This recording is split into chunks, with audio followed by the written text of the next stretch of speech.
Hello, everyone. Welcome to the Luckiest Peach podcast. Woo! I'm your host, Rachel, the Lucky Peach. Woo! Welcome back. It's Spooky Month. Woo! Woo! Woo.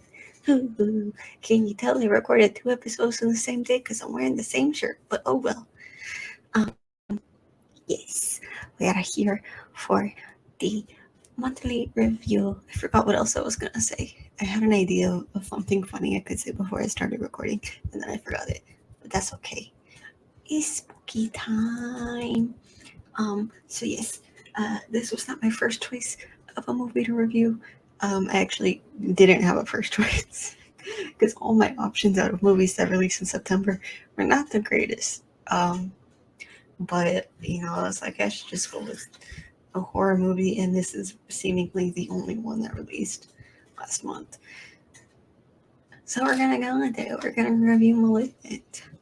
Um, Raul is not joining us for this review for once because he refuses.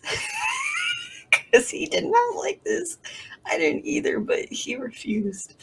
But we have another uh, person to welcome back who also likes shitty movies like I do. Luis. It's funny because I don't call them shitty. I do. I just like movies.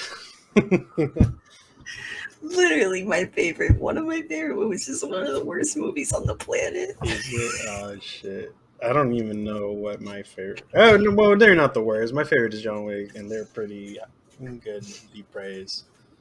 My favorite is Man in the Iron Mask, which I should probably review on the podcast at some point. I didn't know a commentary. Is it that people think it's shitty, or is it just that it's badly made? Oh, okay.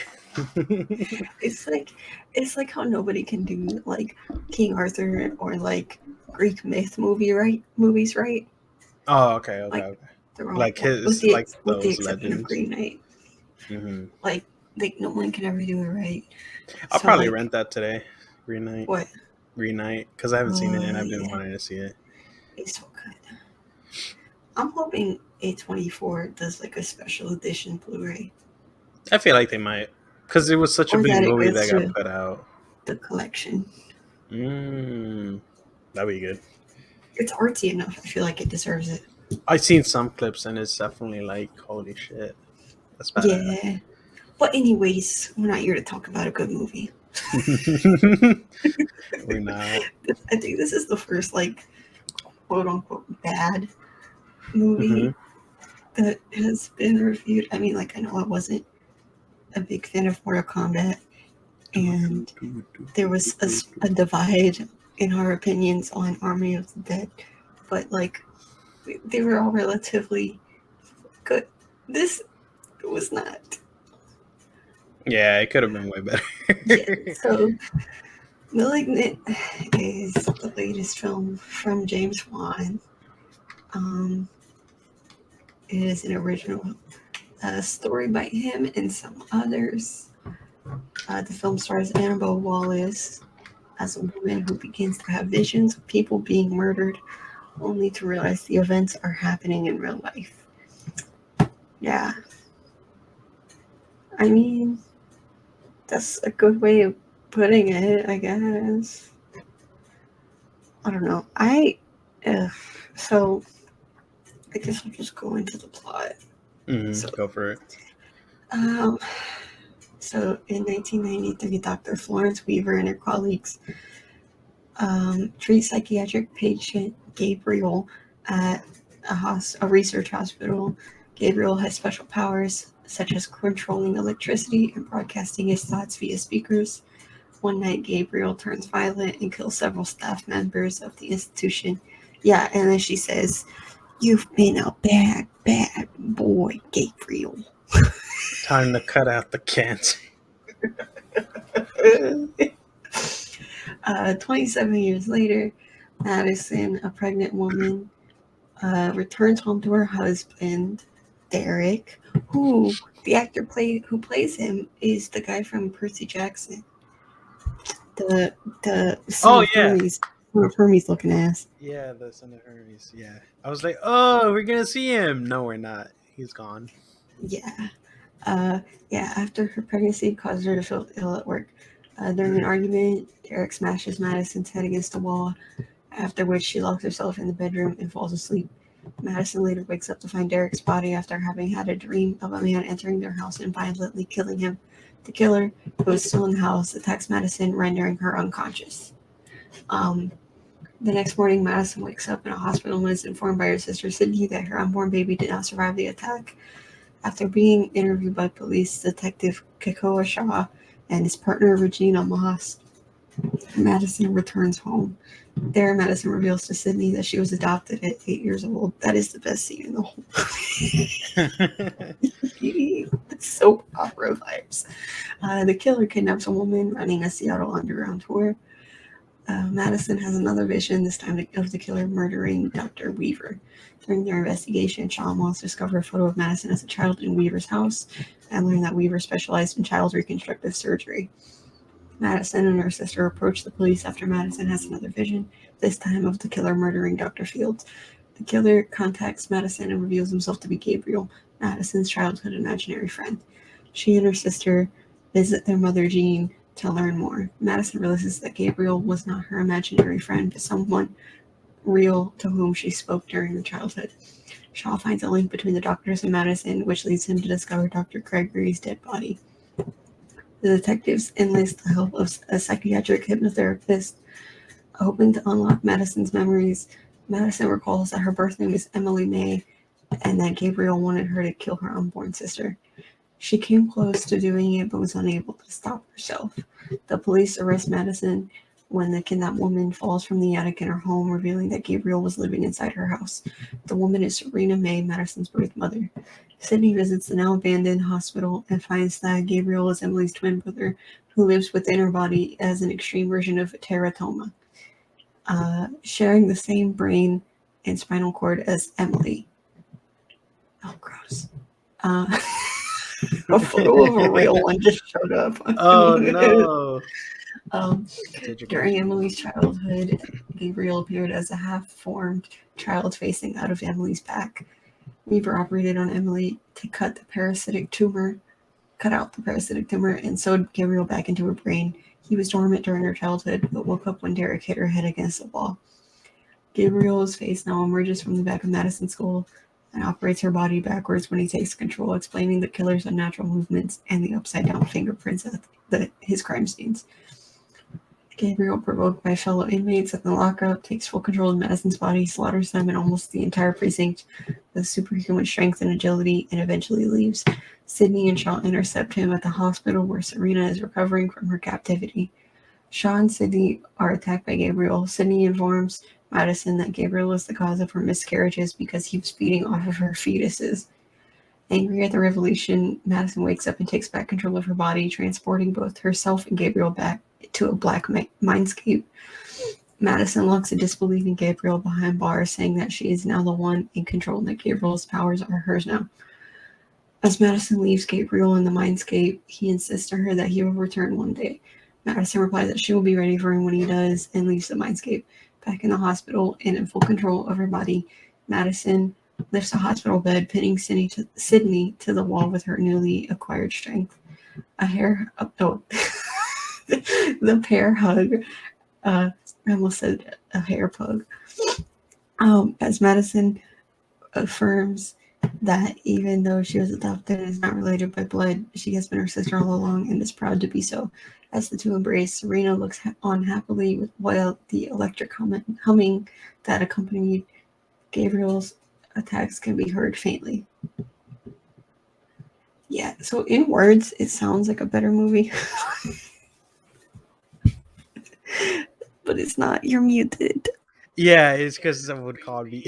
And it's kind of important. Hold on, give me 1 second. I'm sorry. Yeah, so in words, this movie sounds better than it actually is. Like, just reading it off, I'm like, oh, this sounds like a good concept. But having seen the movie, I know that it's not. So the opening sequence to me, when it's showing the doctor talking to Gabriel saying he's been a bad boy. Like, it felt like an alien movie. Like, I was fully convinced. Like, okay. Well, when I heard of this movie, I didn't watch any trailers, but I saw the poster and I was like, oh, this looks like another paranormal movie. That sounds like James Wan. But no, I saw the opening sequence and I was like, oh, this is an alien movie. It turns out it was not, in fact, an alien movie. I had a million fucking thoughts about what this movie might be that I have crossed out in my notes as I went through this movie because I realized it wasn't that. And I don't mean that in a good way. This is confusing in a bad way. Yeah, it's a bit confusing. I'm not gonna lie.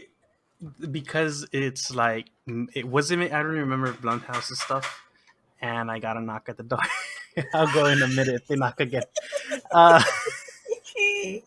Dude, all right. This is the most interaction I've had from anyone calling and knocking on my door. Good. At least it's on your end for once. Yeah, It's not happening on my side for once.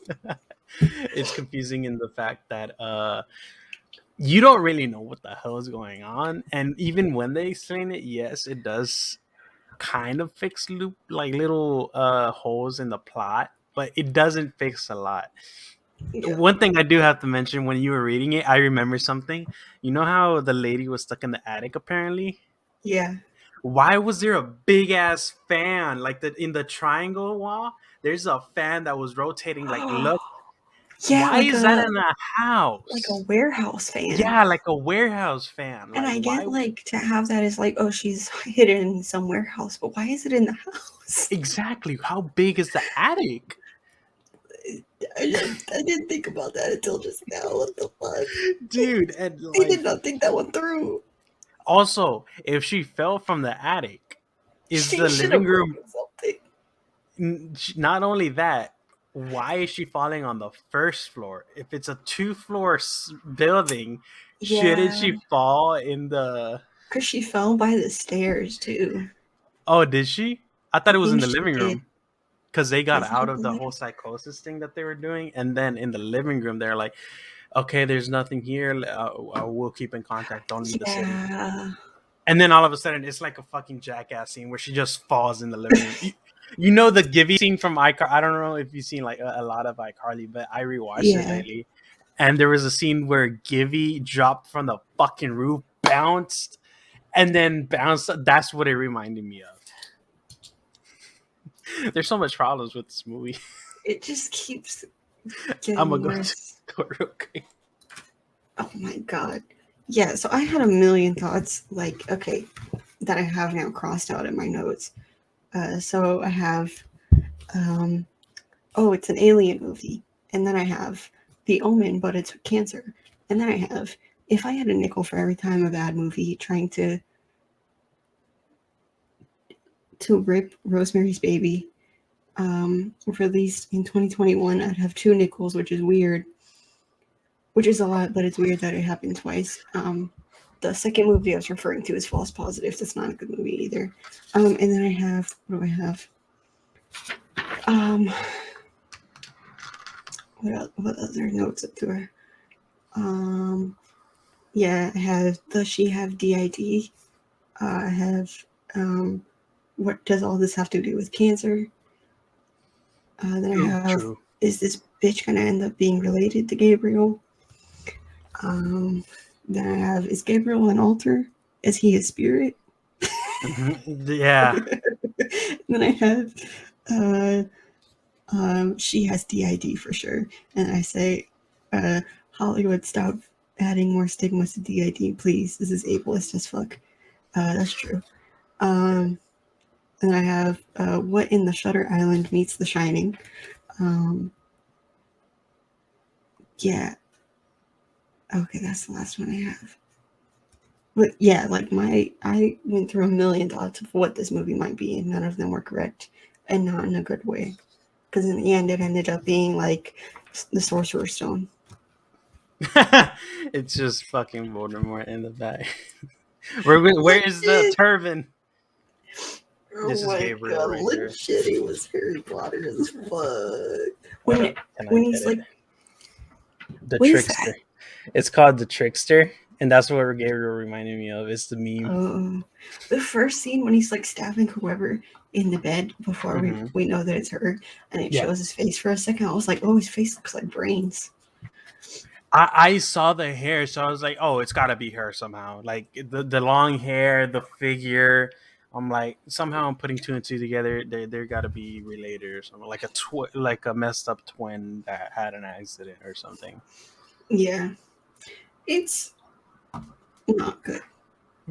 Like, to me, it felt like a 16-year-old theater kid wrote this, trying to be nostalgic about early 2000s horror action movies. I haven't seen it. But like, also the scene where they're talking about her being adopted is, oh my god, it is the most soap opera thing. She's like, I have to tell you something. I'm adopted. She's like, I don't even remember the movie. That's how like unfazed I was by it. Yeah, I don't. This is not good.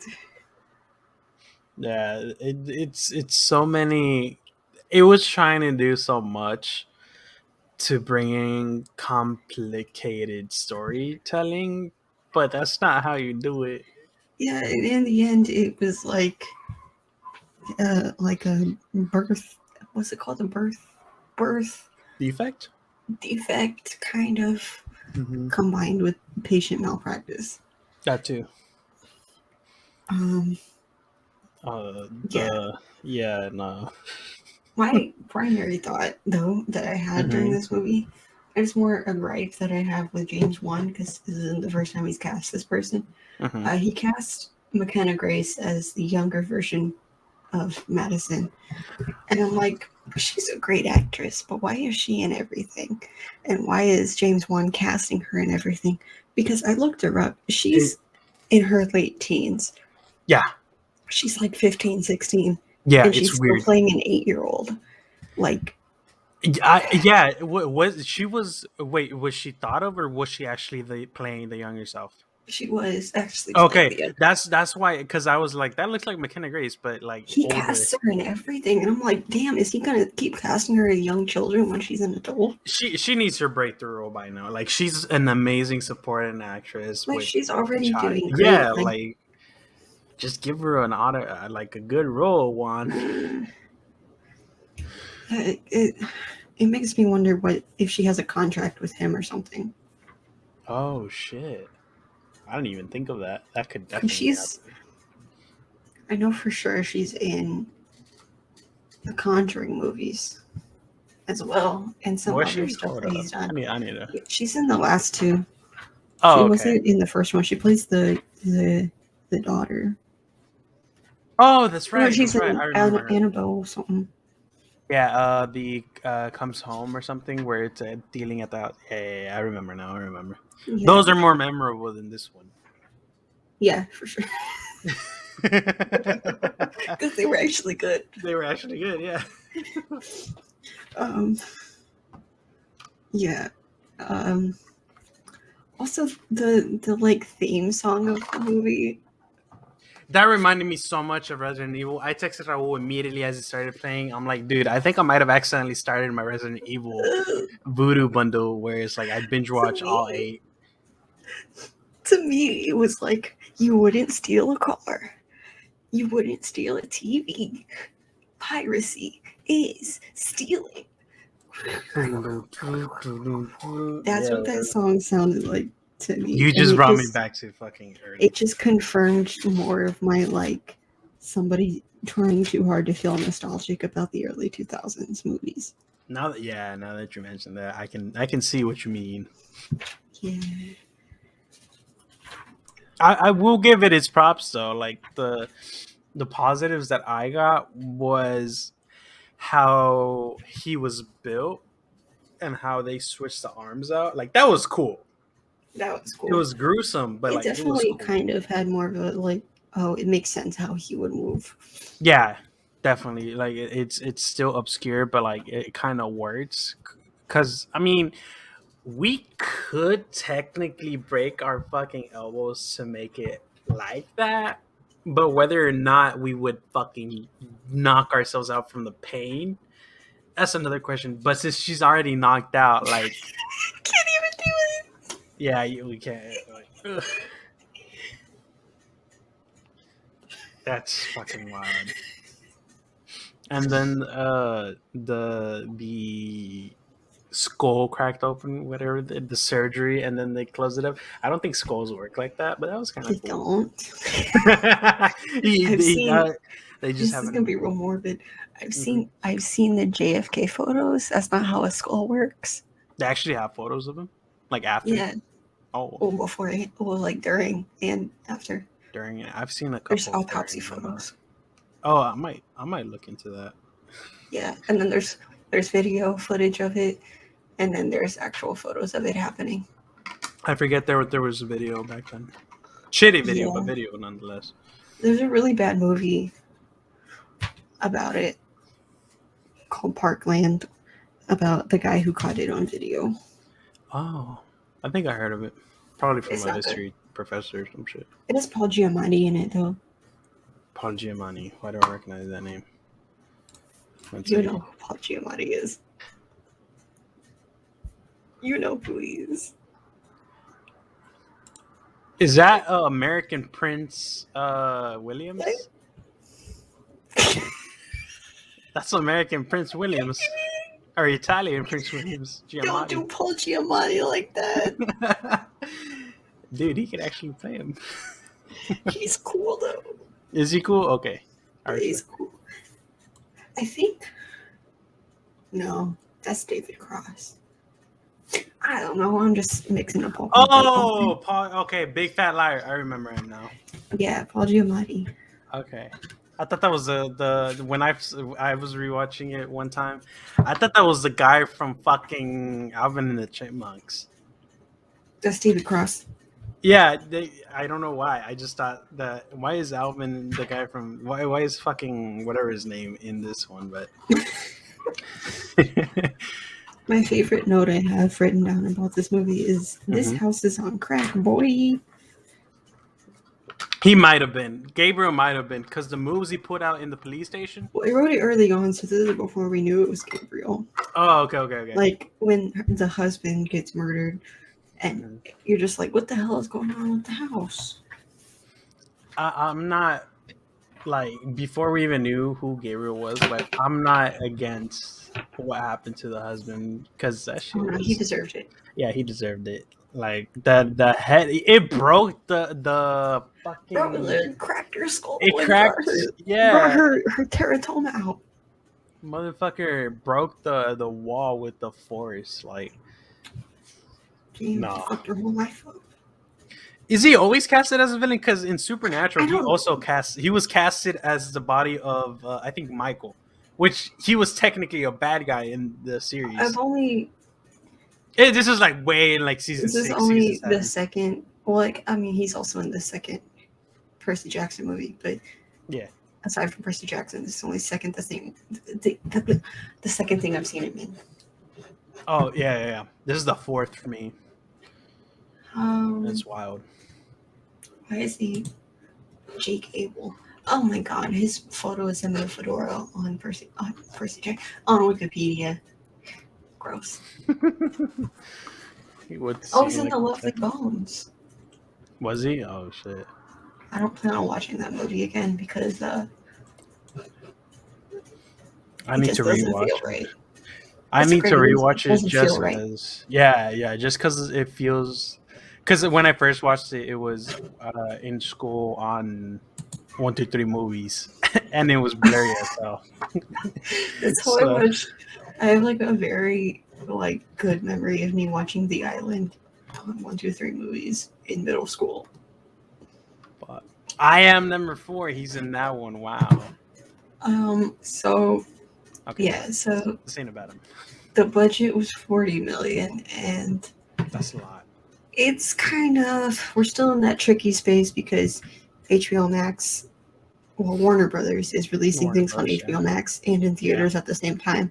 Mm-hmm. So its box office is only 29.7 But considering that It's it was more a than split 20%. release, considering it was a split release, that's really good. Yeah. I mean, like the key to like just releasing anything would be getting, I think, 20% of it, and that's almost basically 3/4 of it back. So it's not bad for them. It's still a lot of like budget going into. I feel like Yeah, majority of the budget went into the actual editing when she's having the visions. Like that was incredible. I the fucking CGI love was that. great, Yeah, the except for CGI was that great. final fight scene is Oh no. entertaining AF. They also used the Harry Potter CGI. Oh, did they? Quidditch. It looked like the Quidditch CGI from the first movie when they look I like want to go back now. floppy. Oh, okay, yeah. But it's still really entertaining, like the final act. Yeah. They went all out for that one. They pulled a Nolan. Let's just destroy everything in this set. I imagine it was a set because it looked like a set. Yeah. But it was entertaining as hell. Yeah. It's the only plus Raul side. said he thinks this is James Wan just seeing how much fun he can have in between before he has to start the next Aquaman movie. But like, I don't know. I don't know. Has it started shooting? I think so. Yeah. Oh, okay. Yeah, it might have been. I That don't might have care. actually been the case. Yeah, I it's don't care because they haven't fired what's her name and she who shall not be named. Voldemort's wife. So on Rotten Tomatoes, it has 76%. Mm-hmm. That's higher than I would have thought. Yeah, it's more than passing. Yeah, it says, although Malignant isn't particularly scary, director James Wan's return to horror contains plenty of gory thrills and a memorably bonkers twist. So are they just giving it because it's James Wan? That sounded like it was just yeah, that's what it seems like. But James Wan seems like one of those people who makes horror movies for money instead of actually trying to make a good horror movie. I think since like he left his project of Saw, that's when he went for money, which is fine. Like I get it. I get filmmakers that go for money. I've heard people compare it to like J.J. Abrams and that like he'll start something but he won't finish it. In terms of like a series, because he didn't direct most of the Conjuring movies either. No, he didn't. So it's like he started Saw, he left it. He started The Conjuring, he left it. Yeah. As soon as he like a major company came in to try and buy it, that's when he just I think that's a yikes. Which I get it. I hope he finds stand behind your thing that you started. Yeah. Unless he only planned to do like what I think he only directed the first 2 Saws and then booked because like it was a big change from normal horror, and then he sold it to I forgot who it was, the thing with the gears. But I mean, I would too. Not gonna lie, like if I only projected my movies to be like 2 or 3, but then someone offered to make more, but I didn't have to do any work, and like I already completed My Love. I kind of low key finished it, but left it off to like it's still extending. I would be fine with it. But like if it's actually a passion project, then yeah, no. Like I get hurt over losing projects that I started creating, but I like got kicked out, and that still hurts me today. It's like losing a child. That's like the end of Florida project. Like that's how much I compare. That's how much I compare my projects because they're like my kids. I love them. Florida Project. I love that movie. I'm so grateful you guys showed it to me. But that's the last comparison I expected. It's because that's how I feel. I know. All I pictured when you said it was her running into Disney World. Oh, not the Disney World. Shot on an iPhone. Yeah, shout out to it. Shot on iPhone. Why wasn't that an iPhone commercial? Honestly, that would have been on iPhone by Sean B. Exactly. Oh God, that was a fun time. We watched that. Yeah, we did. Mm-hmm. I think we watched it on Discord or either a comment. No, we watched it together. We watched it at Raul's house. Did we? I think it was after we watched Unfriended. We might have watched it at Raul's house. I don't remember. I think we did. No, I have to text him. I don't know. He has a better memory. because I know we made fun of Unfriended. Anyways, speaking of bad horror movies, so Andrew Barker of Variety said it's hard to say whether a film is bonkers. Oh, a film this bonkers is works or not, but it's impossible not to admire both the craft and extravagant bad taste behind its ghost. I do respect that. It went all out. Like they didn't really hesitate. They were like, yeah, this doesn't make any sense, but we're gonna put it all in there. Yeah. You gotta see it through, my boy. Yeah.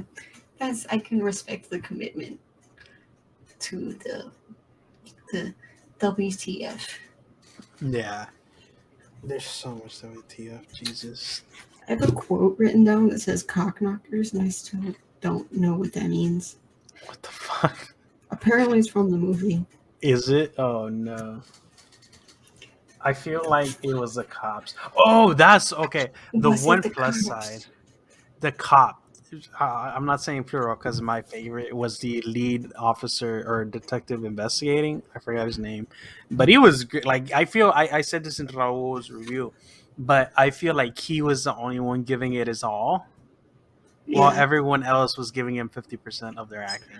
I did like the other cop. I mean, I noticed she was more cast in like the stereotypical like black woman playing a cop for comic relief vibes. Definitely. But she was cool. Yeah. She seemed like a cool person.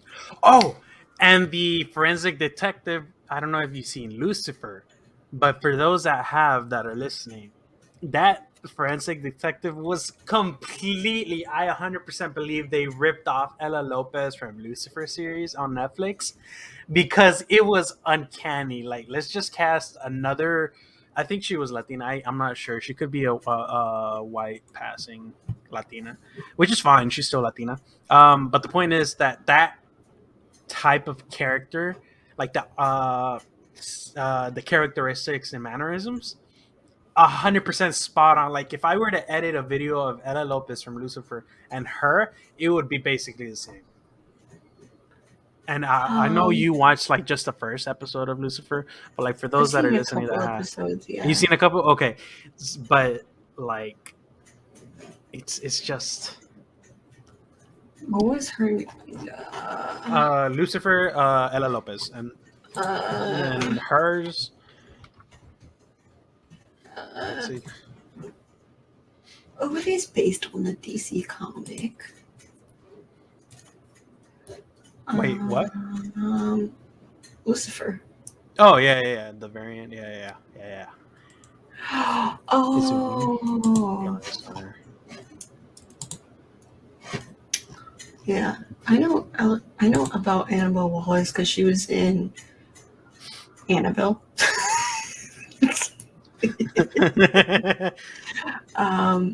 And the main thing I know about her is that I don't know if they're still together. Yeah, she's with Chris Pine. That's the main thing I knew about her.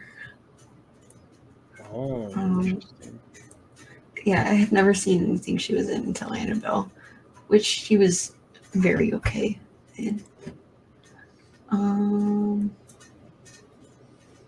I can't even think of like a good horror movie that's like this to recommend because like you don't see stuff like this. You really don't. Because throughout the movie, and like, so it is pretty original, but throughout the movie it has that, like I said earlier, like when it opened, I thought it was aliens, and then I thought it was cancer, and then I thought it was like a Rosemary's Baby, or like The Omen, and then I thought it was like DID, and then I got mad if it had been, I would have been very upset if it had been DID. Oh yeah, it would have. Yeah, there's representation and stuff. Yeah, it's like I like Anya Taylor-Joy, but I don't plan on. I don't want to watch Split because of that. Mm-hmm. I've talked to a few people about that specific movie, and they're like, "That's not completely how it works," and it's like, but I'd only like I like researching it.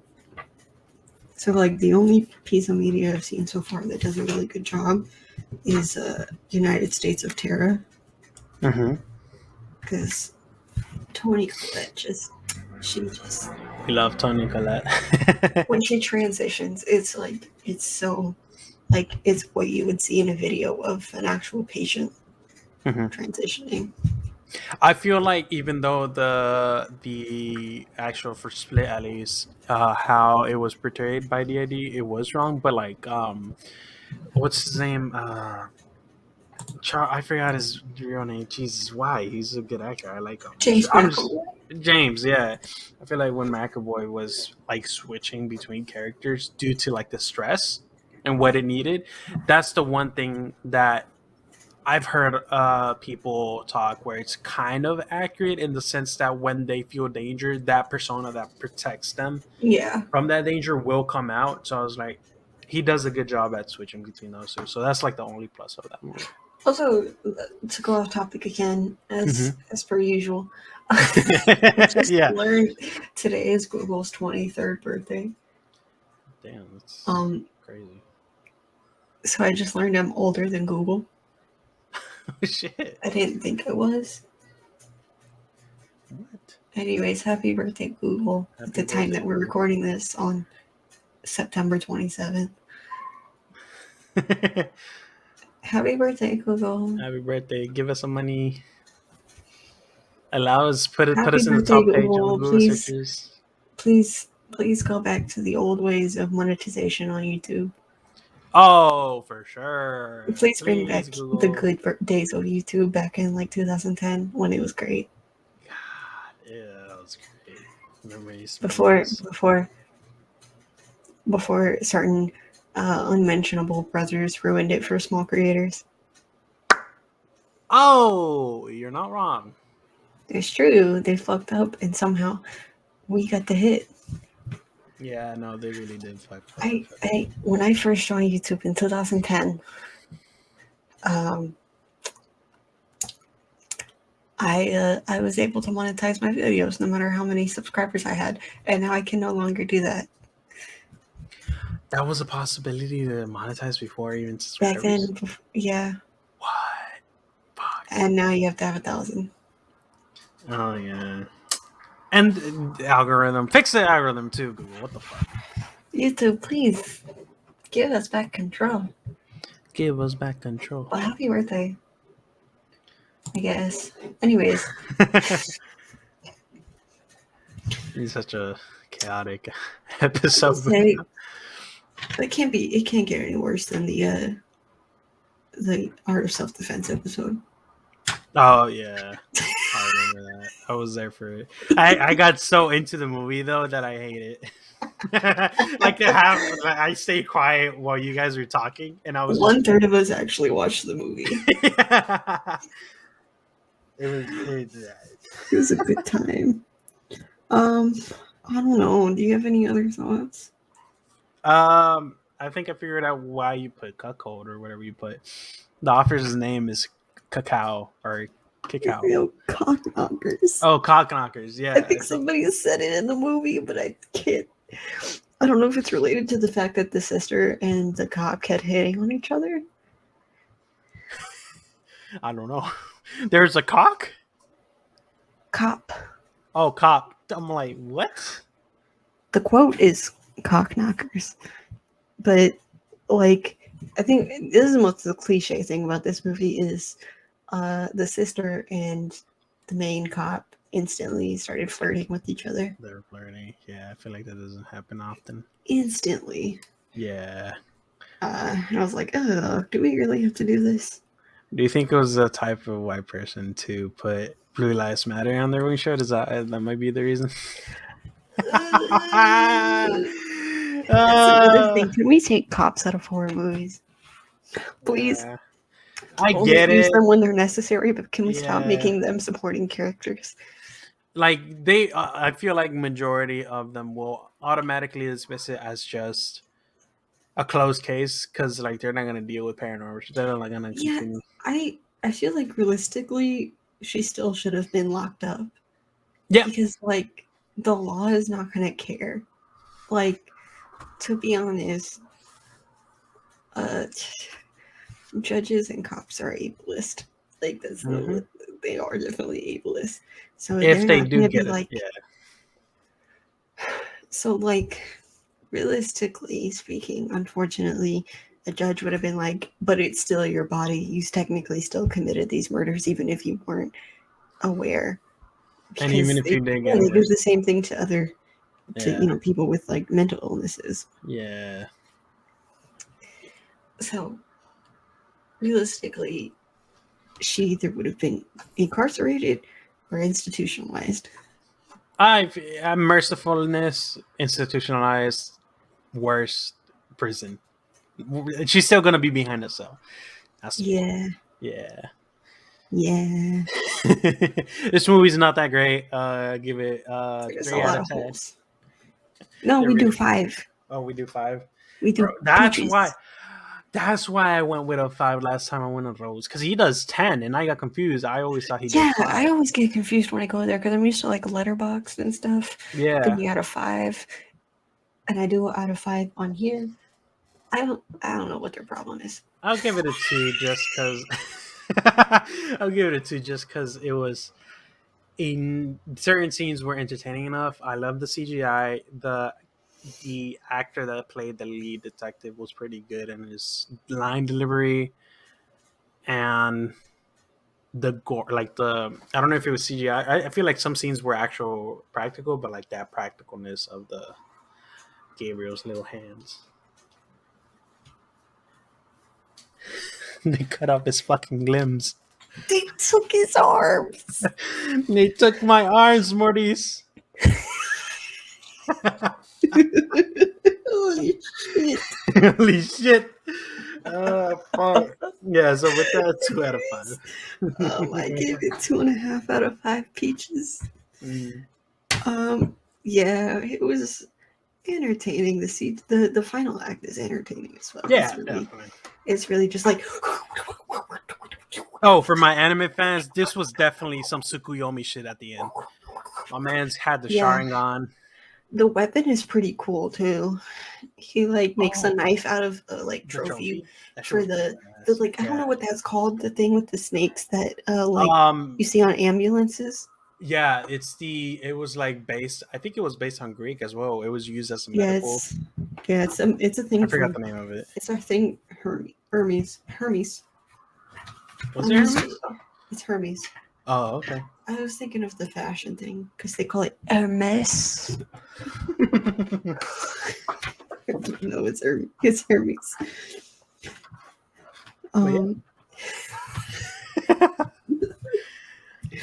Not me making fun of rich people. I mean, that's good. Give us some money and we'll stop. Legit. Yeah. So yeah, the reveal was pretty cool, though. Not gonna lie. Mm-hmm. When she like, yeah, and the final act is dope, but the first and second acts aren't really worth the wait. Yeah. I mean, that's why it's like, we gave it a 2 because of the final act. Legit, it's the only reason it gets anything is because of the final act. Exactly. Anything else? Nah, I basically covered all mine. Yeah, I know. I promise next month's review will be better. Venom 2 will definitely be better than this shit. I'm not gonna lie. We'll see about that. I definitely will. I don't know if you'll go see it, but I know I will. I'm gonna watch it out of curiosity. Oh, you are? I don't think it's gonna be good. It's gonna be better than this. That's what I said. That's true, maybe. Yeah. Luis, where can people find you? They can check out my podcast at It'll Quiet Down on Spotify, Apple, anywhere you find it, as well as checking out my website at luxurstudios.com, where you can see everything, film, podcast, whatever. Yeah. Yay, he finally has plugs. I finally do. Yeah. Anyways, where the fuck is my mouse? Oh. Thank you, Luis, for being here. Thank you to my patrons at patreon.com/Luckiest Peach, Luis, Gio, Abby, and Brad. # invite Brad. He will be back next week. I think so. I hope so. Yeah, I will. You can find me everywhere at Lucky Peach, LVCKY Peach.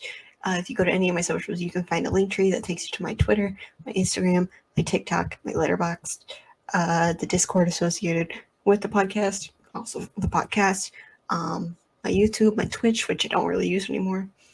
Yeah, you can also catch me on the Nerdcore a lot, and I hopefully will have an update on the stickers by the next episode. Hopefully, I think so. We're still working on the designs. And for those of you on Patreon, at patreon.com/Luckiest Peach, let's see, this week's episode of Ingmar Bergman's Cinema is going to be Port of Call. So you can catch that on Friday. Yeah, I will see you guys next week. Stay peachy.